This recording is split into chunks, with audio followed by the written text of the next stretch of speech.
Bien le bonsoir dans l'actualité de ce mardi 7 juin 2022, match comptant pour la deuxième journée des éliminatoires de la CAN 2023 à la mi-temps. 0 but partout entre le Rwanda et le Sénégal. Les leaders de la coalition Yewwi Askan Wi défient le préfet de Dakar. Ils annoncent une manifestation ce mercredi avec ou sans autorisation. Réussir au Sénégal comme tous les mardis. Ce soir, coup de projecteur sur les activités de 500 femmes regroupées dans l'association pour le développement des femmes de Yoff. Et puis la fenêtre biennale met un terme à cette édition. Ce soir, la part belle à la culture urbaine.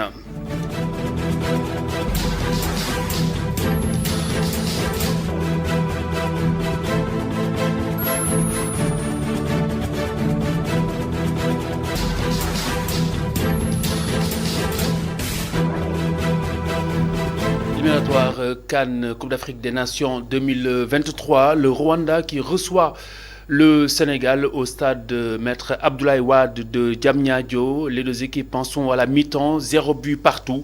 Il s'agit de la deuxième journée du groupe L. Le Sénégal en est le leader. Jusque-là, nous suivons le match avec vous. Le Casa Sport, champion du Sénégal au terme de l'avant-dernière journée, la 25e exactement, c'était hier. Les Verts et Blancs qui ont donc remporté le championnat du Sénégal pour la deuxième fois. La première était signée en 2012. Une saison cette année avec seulement 2 défaites enregistrées. Une belle performance retracée ici par Sékou Seydi. Depuis 2 saisons, tous les projecteurs sont braqués sur le Casa Sport.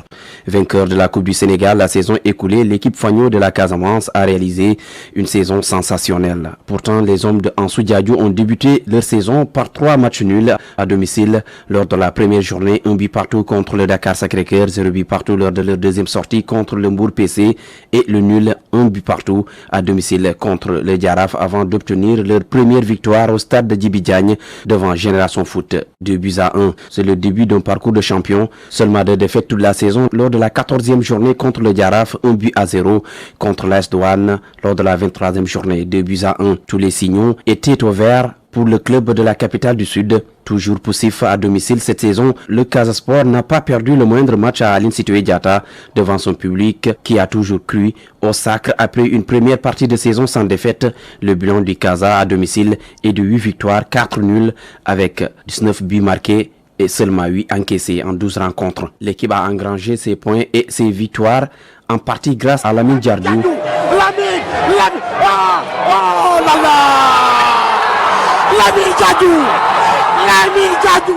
Raymond Diamendour, auteur respectivement de 5 buts, 8 passes décisives et 7 buts, mais également Ansou Diadio qui a tout gagné avec les catégories jeunes du club avant de prendre les rênes de l'équipe première. Le Casa Sport pourrait même réaliser un doublé historique. Il affronte Agel en demi-finale de Coupe du Sénégal avant de recevoir le Guédiawaye Football Club lors de la dernière journée à Aline Sitoé Diatta pour fêter son deuxième sacre historique. Le match du week-end prochain donc aura des allures de gala. Ce sera face au Guédiawaye Football Club. Donc le point décisif décroché hier face au Teungueth FC, point qui a permis au Casacé de remporter le championnat du Sénégal Ligue 1 pour la deuxième fois depuis 2012.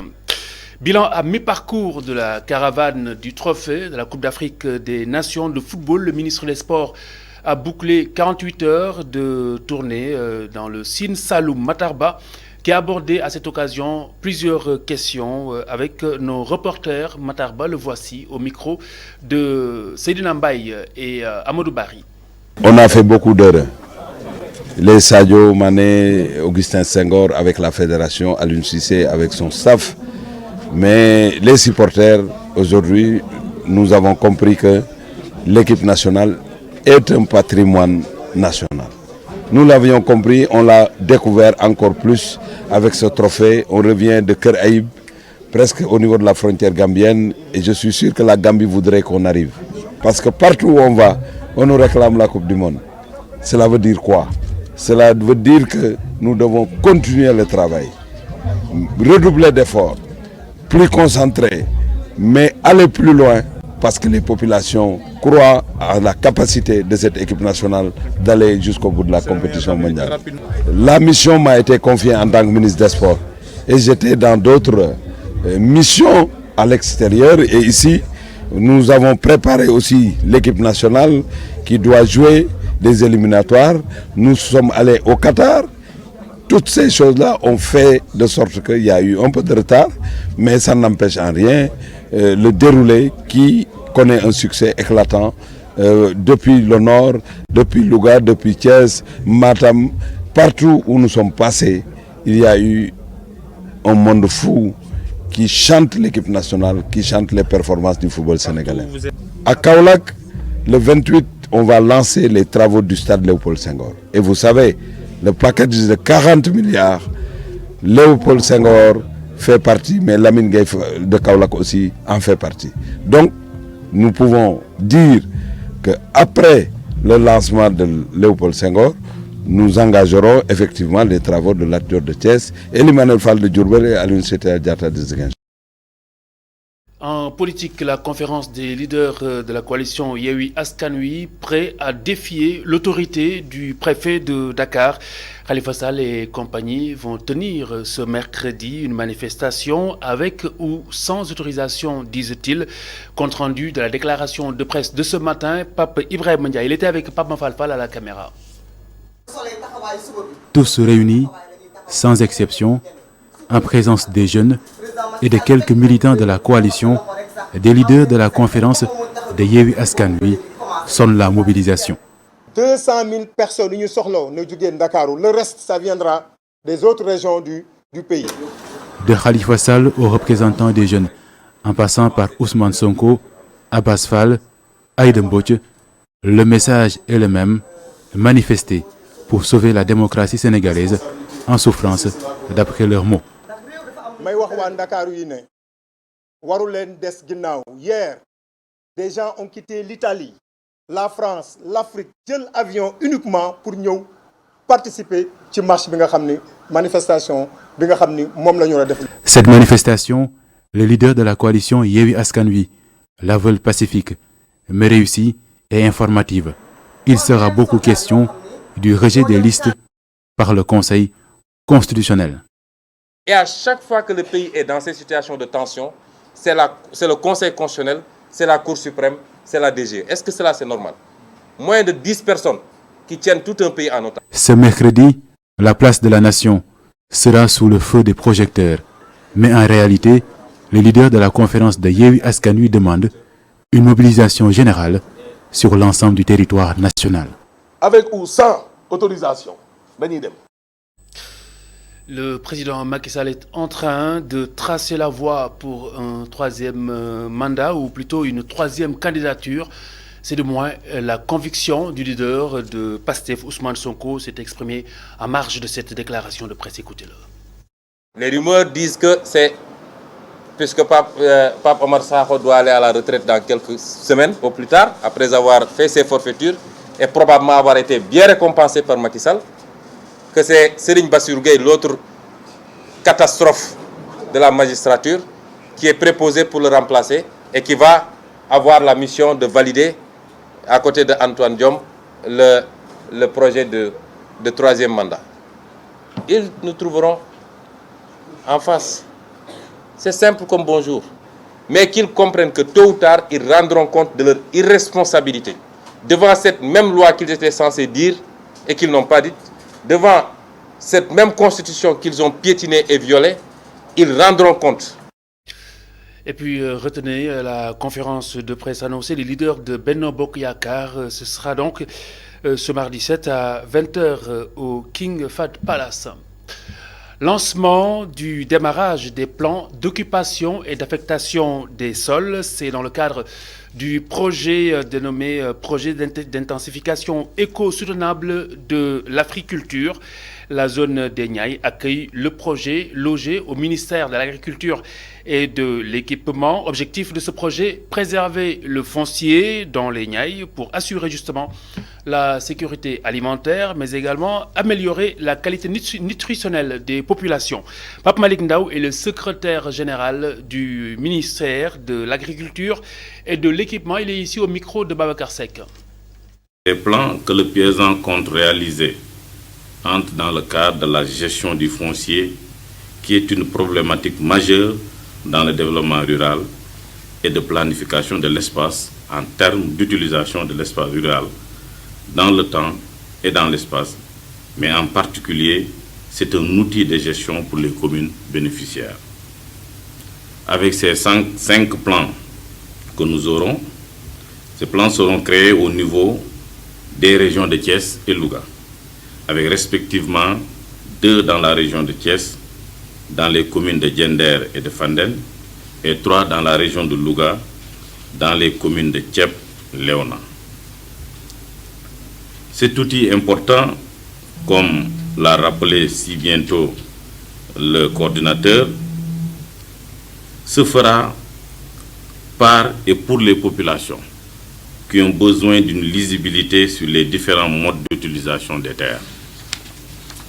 Mesdames, Messieurs, chers invités, ces plans d'occupation d'affectation de sol qui seront créés vont instaurer un dialogue permanent entre les élus, dont je salue la présence massive ici dans la salle, et les différents acteurs et usagers de l'espace.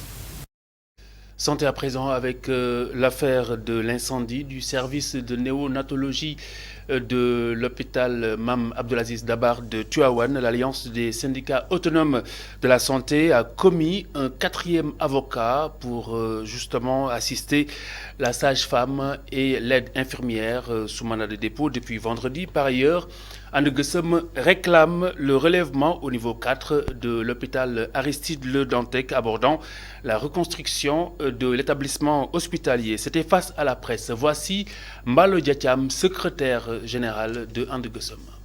Devoir de solidarité, des activités seront planifiées pour la libération de nos camarades qui ne sont ni des pyromanes, ni des sapeurs-pompiers maîtrisant les techniques d'extinction de feu, mais de simples agents, des agents adorateurs et sauveurs d'enfants. En attendant, le SUSAS a commis un 4e avocat en la personne de Maître Étienne John pour les assister.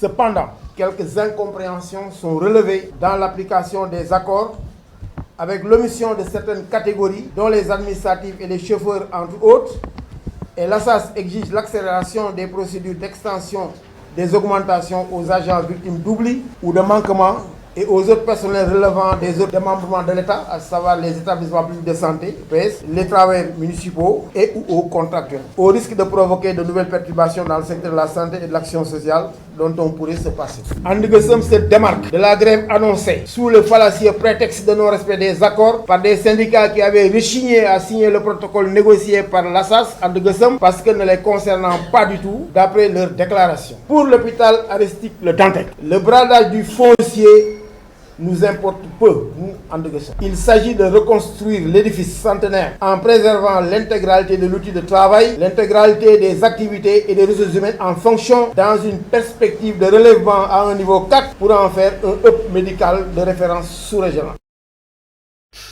Éducation à présent avec le ministre des collectivités territoriales qui appelle les enseignants à stabiliser l'espace scolaire. Omar Gueye est le parrain du concours Salit Maths, Salit Sciences. 644 élèves ont participé à cet événement à l'initiative de l'inspection de l'éducation et de la formation de Sangalkam. Babacar Seck. Pour promouvoir l'enseignement des sciences et aider à améliorer les pratiques pédagogiques, l'inspection de l'éducation et de la formation de Sangalkam a primé les meilleurs élèves dans les matières scientifiques à travers le concours Saltimat et Saltisciences. Ce concours a été donc initié par nous et que les épreuves nous proviennent du CRFPE. Cela a suivi tout un processus organisationnel jusqu'à la remise donc des trophées. Et vous voyez comme aujourd'hui, cela suscite un engouement chez les élèves, un engouement chez les parents, au niveau de la population, pour que nous tous, n'est-ce pas, nous concourions vers cette promotion des sciences et des mathématiques et des technologies au niveau de notre circonscription, voire au niveau du Sénégal et dans le monde entier. Ce concours va pousser les élèves à s'orienter vers les sciences qui sont de plus en plus délaissées au profit des filières littéraires. Parce qu'un pays ne peut pas se développer s'il n'y a pas la maîtrise des sciences.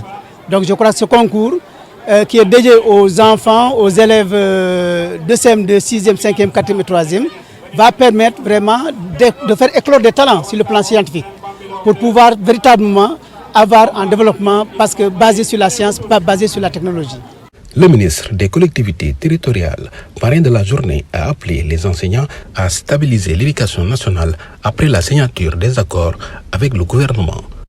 Et tout récemment, vous l'avez dit, le président Macky Sall a revu à la hausse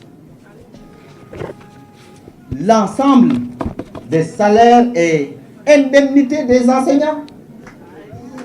C'est une première en Afrique que nous avons un président de la République qui mérite un soutien pour tout ce qu'il est en train de faire pour notre pays. Au total, 107 élèves ont été primés au moyen et 22 à l'élémentaire. Madiba Leadership Institute qui plonge ses étudiants dans l'ambiance d'une présidentielle.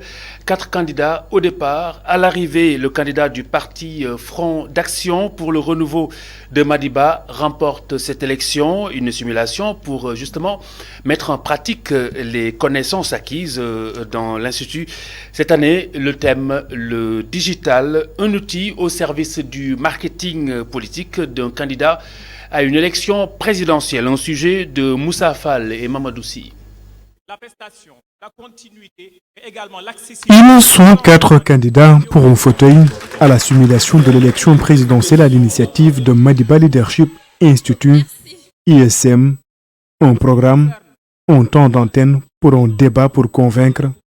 Mohamed Soumaré, président du parti Front d'Action pour le renouveau du Madiba, est sorti vainqueur de cette deuxième édition de l'Agora. Un résultat qu'il doit, dit-il, à un long travail. De faire une campagne, de battre une campagne de proximité, d'être auprès de la population, les consulter, c'est une belle expérience en cela, que cela nous permet d'apprendre concrètement de comment cela se passe sur la scène politique, dans l'arène politique. On acquiert ainsi des compétences en management, en organisation, mais également sur les problèmes auxquels sont confrontés. L'Institut a voulu, à travers cet événement, mettre en pratique les connaissances acquises par ses étudiants. Le résultat est satisfaisant. C'est avant tout, bien entendu, une manière de mettre en pratique la formation qu'ils ont reçue, formation théorique, parce que montrer aux gens que nous sommes capables de former des jeunes engagés à diriger demain. Les simulations que nous faisons, c'est pour montrer un peu à tous ceux qui souhaiteraient embrasser le métier que voilà ce qu'il faut faire. Le digital, un outil au service du marketing politique d'un candidat à une élection présidentielle thématique de cette année. Son importance dans le contexte actuel justifie le choix. Nous estimons tout simplement que nous ne pouvons pas faire des simulations à partir de sujets qui ne soient pas actuels. Il faut toujours donc aller vers des thématiques qui interpellent. Les gens utilisent énormément le digital aujourd'hui parce que c'est l'outil efficace. Les différents candidats ont assuré l'ambiance lors de leur prestation. Sorano a vibré au rythme de la deuxième édition de l'Agora de l'ISM. Rendez-vous est pris pour la prochaine édition.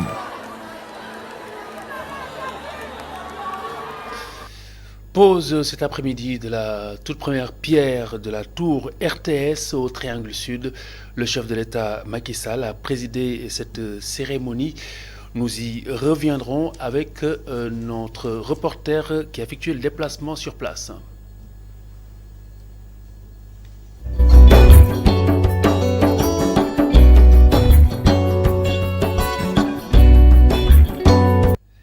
Réussir au Sénégal vous plonge ce soir, pour ainsi dire, dans l'usine de plus de 500 femmes, des femmes qui s'activent à la transformation de produits locaux. L'Union pour le développement des femmes de Yoff qui raffine les produits alimentaires locaux et s'active même dans la soponification. Moussa Fall et Aïssatou Kane.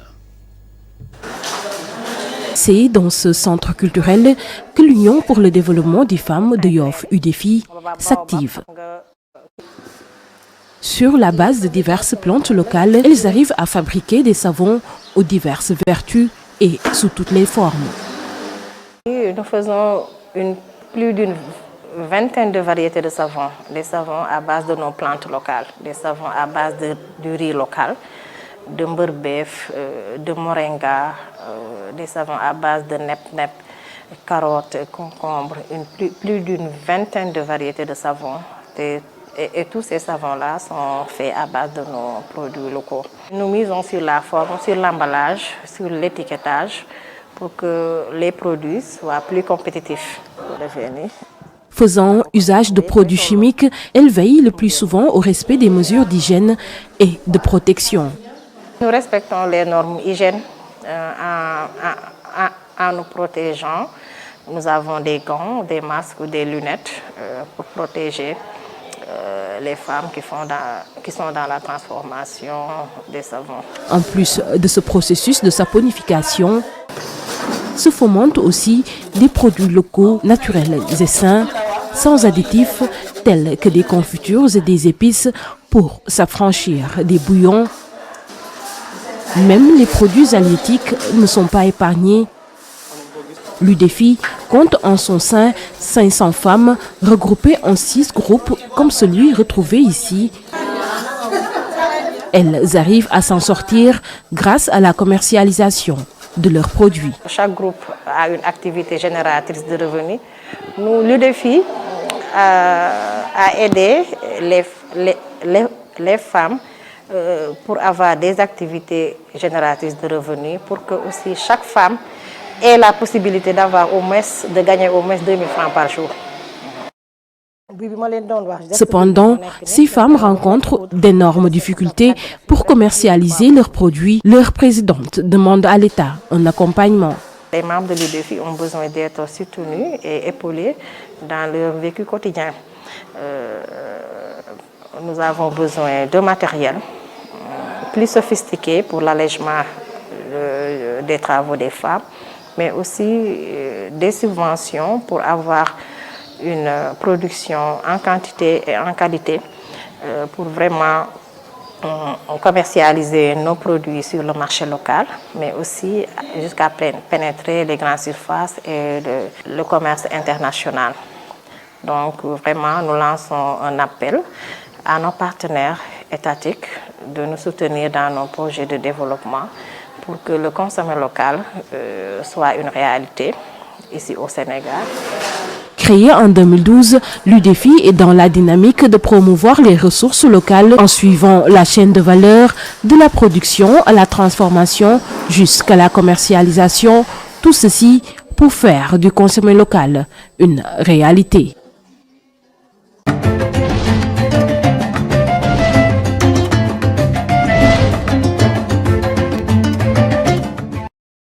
La presse sénégalaise joue sa partition dans cette biennale 2022. Afridi Média et le quotidien Enquête présentent Anniversage. 4 artistes de la culture urbaine exposent sur des thèmes différents pour exprimer leurs opinions. Sidignan et Mamadou Dieng. Le vécu des Sénégalais de Tribord à Babor interpelle les acteurs des cultures urbaines. 4 graffeurs et artistes plasticiens déclinent leur point de vue sur l'existence de la communauté. C'est 4 identités qui convergent vers une seule but, c'est de partager leurs émotions, leurs points de vue dans l'existence en tant que telle, et aussi dans un monde futuriste. Ces graffeurs, munis de leurs bombes de peinture à aérosol, peignent des œuvres pour édifier, conscientiser, rendre hommage ou s'exprimer sur l'âge de la puberté. Et la puberté, c'est les garçons et les filles, mais moi, c'est surtout sur les jeunes filles. Et en quelque sorte, j'amène ou j'appelle les parents, surtout nous les mamans, à discuter, communiquer avec leurs enfants. J'ai parlé des nouvelles technologies avec cette évolution qui est en train de se faire. J'ai parlé de cette identité culturelle qu'on a. Une série de personnages que j'avais fait un peu sur... à l'hommage du Festival de jazz de Saint-Louis. Sama œuvre moo ngi wax ba léegi ci population sénégalaise, population africaine. Ces exposants ne sont pas en quête de visibilité, disent-ils, juste partager leur vision avec un collège d'artistes et amis c'est pas trop de nous faire connaître, c'est de montrer nos œuvres à nos amis, à nos partenaires, en tout cas à tout le monde, de voir nos œuvres, de partager avec nous ce que nous voyons, notre vision, notre façon de voir les choses. Afridi Média et le quotidien Enquête ont mis en place ce vernissage off pour commémorer également l'anniversaire des deux groupes.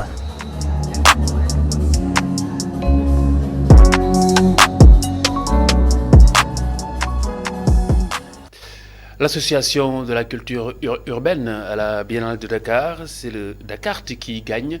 C'est du moins l'avis ou la conviction du graffeur Docta. Docta est persuadé que le hip-hop offre plus de visibilité à ce rendez-vous de la culture. L'opportunité d'être plus près et plus vu par les populations, parce que c'est un patrimoine de la Biennale. Et les cultures urbaines ont une place importante comme Festigraph cette année, labellisé par la Biennale de Dakar. Et toutes les personnes qui gravitaient autour du Festigraph savent que la Biennale est là. Ils sont allés à des vernissages parce qu'on en a communiqué aussi.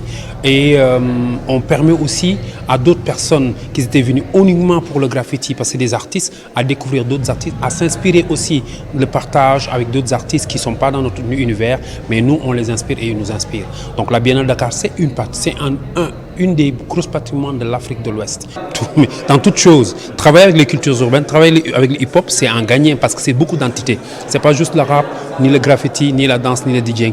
Il y a des managers, il y a des entrepreneurs, il y a des porteurs de projets, il y a d'autres entités parce qu'il y a beaucoup de dérives autour, ou comment ça s'appelle, beaucoup de métiers qui gravitent autour des cultures urbaines, que ce soit la vidéo, que ce soit les techniciens, que ce soit tout ce qui gravite. Et nous, sur la potentialité humaine, on accentue sur la formation.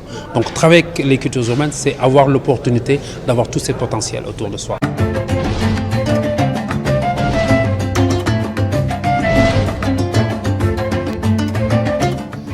C'est la fin de cette édition. Merci de l'avoir suivi. Retrouvez Awa Diop à partir de demain pour le reste de la semaine. Et puis le débrief du match dont c'est la mi-temps à l'heure actuelle. Rwanda-Sénégal au stade Abdoulaye Wade. Ce sera avec Bouba. Juste après la rencontre qui entre dans le cadre des éliminatoires de la CAN 2023. Deuxième journée, c'est dans le groupe L. Le Sénégal, je le rappelle, est leader de ce groupe. Pour l'heure, 0 but partout. Pour ceux qui sont donc pas à côté, qui ne sont pas à côté d'un téléviseur, vous pouvez écouter Sekou Seydi sur 90.3 iRadio pour le débrief de la rencontre. Et puis plus tard sur ITV, vous serez en compagnie de Modou Mbakagnan dans votre rendez-vous fil. Bonne soirée sur ITV. Au revoir.